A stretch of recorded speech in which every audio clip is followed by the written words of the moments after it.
നിങ്ങൾ ഇതുവരെ ഈ ചാനൽ സബ്സ്ക്രൈബ് ചെയ്തില്ലെങ്കിൽ സബ്സ്ക്രൈബ് ചെയ്യുവാനായി താഴെ കാണുന്ന ചുവന്ന ബട്ടൺ ക്ലിക്ക് ചെയ്യുക. തുടർന്നുള്ള ബയോഫാമിംഗ് വീഡിയോകൾ ലഭിക്കുവാനായി കൂടെ കാണുന്ന ബെൽ ഐക്കണും ക്ലിക്ക് ചെയ്യുക. സുഹൃത്തുക്കളെ, നമ്മൾ കഴിഞ്ഞ ദിവസം ചെറുതേനീച്ച വളർത്തലിനെ കുറിച്ച് ഏകദേശം പഠിച്ചു.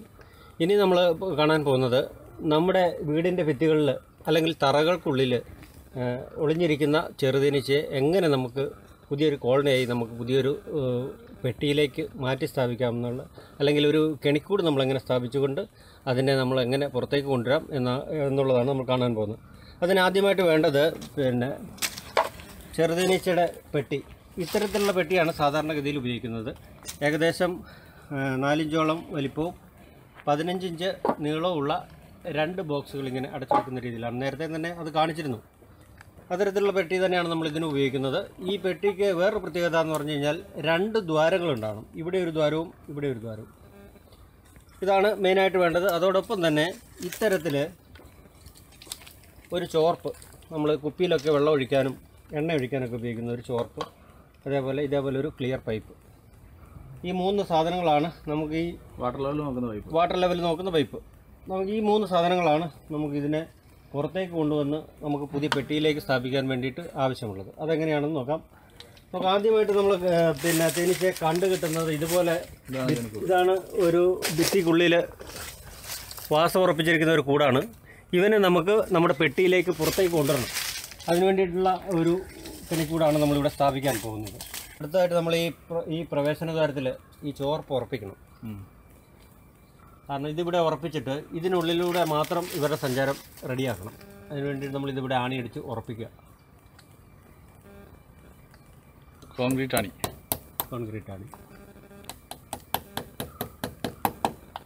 അവിടെ ഉറപ്പിച്ചു കഴിയുമ്പോൾ സൈഡിൽ കൂടെ എല്ലാ ഈച്ചകൾ പോകുന്നുണ്ട്.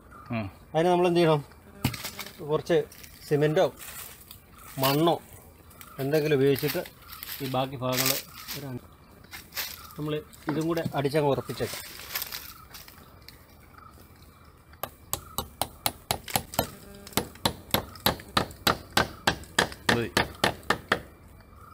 ഇതിപ്പോൾ ഏകദേശം ഉറച്ചു.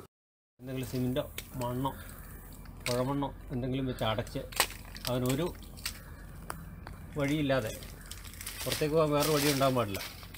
ഇതിലെ കൂടെ മാത്രമേ പുറത്തേക്ക് വരാൻ പാടുള്ളൂ. ആ രീതിയിൽ നമ്മൾ അവൻ്റെ ആ ദ്വാരങ്ങളെല്ലാം അടച്ചു കളയും. അപ്പോൾ നമ്മൾ ഈ പൈപ്പ് ഇവിടെ ഉറപ്പിച്ചു കഴിഞ്ഞു. അതിൻ്റെ പ്രവേശന ദ്വാരത്തിലൂടെ ഇതിലൂടെ അല്ലാതെ വേറെ ഒരു വഴിക്കൂടെ ഇവർക്ക് പുറത്തേക്ക് ഇറങ്ങാൻ വഴിയില്ല. അപ്പോൾ ബാക്കി എല്ലാ ഭാഗങ്ങളും നമ്മൾ അടച്ചു. പിന്നെ ഞാൻ നേരത്തെ കാണിച്ചതുപോലെ 2 സൈഡിലും ദ്വാരമുള്ള ഒരു പെട്ടി നമ്മളതിവിടെ ഉറപ്പിക്കുന്നു. അതിനുശേഷം ഇതുപോലെ ഈ പൈപ്പ് നമ്മൾ ഈ ദ്വാരത്തിലേക്ക് കയറ്റി കൊടുക്കും. വീണ്ടും ഇതിൻ്റെ അറ്റം നമ്മളിവിടെ ഒരു ദ്വാരമുണ്ട്, ഇതിനുള്ളിലേക്ക് കയറ്റി വിടും. അപ്പോൾ ഇതിലൂടെ വരുന്ന ഈച്ചകൾ ഇതിനുള്ളിലൂടെ കടന്ന് ഇതിനകത്ത് വന്നിട്ട് പറന്നിറങ്ങും ഇതിനുള്ളിലേക്ക്. ഈ ബോക്സിനുള്ളിലേക്ക് നമ്മൾ കടത്തിവിടും. ബോക്സിനുള്ളിലേക്ക് കടത്തി വിടുമ്പോൾ പ്രത്യേകിച്ച് ഒരു കാര്യം ശ്രദ്ധിക്കേണ്ടത്, 1 ഇഞ്ചോളം ഇതിനുള്ളിലേക്ക് നീണ്ടു നിൽക്കണം.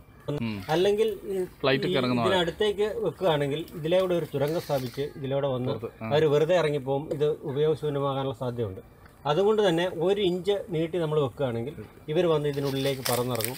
എന്നിട്ട് ഈ സ്പേസൊക്കെ കണ്ടതിന് ശേഷം ഇതിലേക്ക് പുറത്തേക്ക് പോകുമ്പോൾ ഇതിനുള്ളിൽ സ്പേസ് കുറവായതുകൊണ്ട് തന്നെ ഇത്രയും നല്ലൊരു സ്പേസ് കാണുമ്പോൾ അവർ ഇതിനുള്ളിലേക്ക് തേൻ ശേഖരിക്കാനും പൂമ്പൊടി കൊണ്ടുവന്ന് ശേഖരിക്കാനും പിന്നീട് സാവധാനം റാണി അടക്കം ഇതിനുള്ളിലേക്ക് വരാനും ഇതൊരു പുതിയ കോളനിയായി തീരാനും സാധിക്കും. അങ്ങനെയാണ് പുതിയ നമ്മുടെ കോളനി കെണിക്കൂട് സ്ഥാപിക്കുന്നത്. ഈ പൈപ്പ് നമ്മൾ ഇതിനുള്ളിലേക്ക് 1 ഇഞ്ചോളം നീട്ടി കയറ്റി. ഈ ബോക്സിന് എത്രയാ പൈസ ജോസേട്ടാ? സാധാരണ ഈ ബോക്സിന് ഒരു 250 രൂപയേ ഉള്ളൂ. 2 ബോക്സ് ഇങ്ങനെ അടച്ചു വെക്കുന്ന രീതിയിലുള്ള 250. ആശാരിമാരെ കൊണ്ട് സ്വന്തം ഉണ്ടാക്കിയതില്ലേ? സ്വന്തം നമുക്ക് അങ്ങനെ വേണമെങ്കിലും ഉണ്ടാക്കാം. സംഭവം കൊടുത്തു കഴിഞ്ഞാൽ ഉറപ്പിച്ചു കഴിഞ്ഞാൽ. നീളം എത്രയാ? 15 ഇഞ്ചോ? 15 ഇഞ്ച്. വീതി 4, ഉയരം 4. 2 ഇഞ്ചിന് 2 ബോക്സ്. 2 ഇഞ്ചിന് 2 ബോക്സ്. ഈ അറ്റത്ത് ഇവരുടെ ഈ പ്രവേശന ദ്വാരത്തിൽ ഒരു മെഴുകും കൂടെ നമ്മൾ റൗണ്ടിൽ വെക്കുകയാണെങ്കിൽ ഇവർക്ക് പെട്ടെന്ന് ഒന്ന് കോളനി കണ്ടുപിടിക്കാനുള്ള ഒരു സൗകര്യമായി. മെഴുക് അത് നമ്മളിവിടെ ഈ ദ്വാരത്തിൽ നമ്മൾ ഒട്ടിച്ചു കൊടുക്കും. അത് ഉണ്ടെങ്കിൽ വെച്ചാൽ മതി, ഇല്ലാത്തവർ വെക്കണ്ട. അല്ല, വെക്കണം. വെച്ചാൽ നല്ലതാണ്. എന്നാന്ന് വെച്ചാൽ ഇവർക്ക് പ്രചോദനമാണ്. പ്രവേശന ദ്വാരം അവർ പെട്ടെന്ന് കണ്ടുപിടിക്കാനും കഴിഞ്ഞാൽ അവർക്ക് അതിലൂടെ വന്നു കഴിയുമ്പം പുറത്തേക്ക് കടന്നു കഴിഞ്ഞാൽ ഈ സംഭവം കണ്ടുപിടിക്കാനുള്ള സാധ്യത കൂടുതലാണ്. ഇത് ചെറുതേനീച്ചയുടെ ഉള്ളിൽ നിന്ന് കിട്ടുന്നല്ലേ മെഴുക്? ചെറുതേൻ്റെ മെഴുക്. ചെറുതേൻ നമ്മളെടുത്ത് കഴിയുമ്പോൾ കിട്ടുന്ന മെഴുകില്ലേ, എന്തൊരു ഈസിയാണ്. നമ്മളിങ്ങനെ വെച്ച് കഴിഞ്ഞാൽ തന്നെ ഈ ഭിത്തിക്കുള്ളിൽ നല്ല സ്പേസ് ഉണ്ടെങ്കിൽ ഇവരിങ്ങോട്ട് ഇറങ്ങി വരണമെന്ന് നിർബന്ധമില്ല. ഇവരിതിനുള്ളിലേക്ക് കൂടുതൽ ആക്കണം നിർബന്ധമില്ല.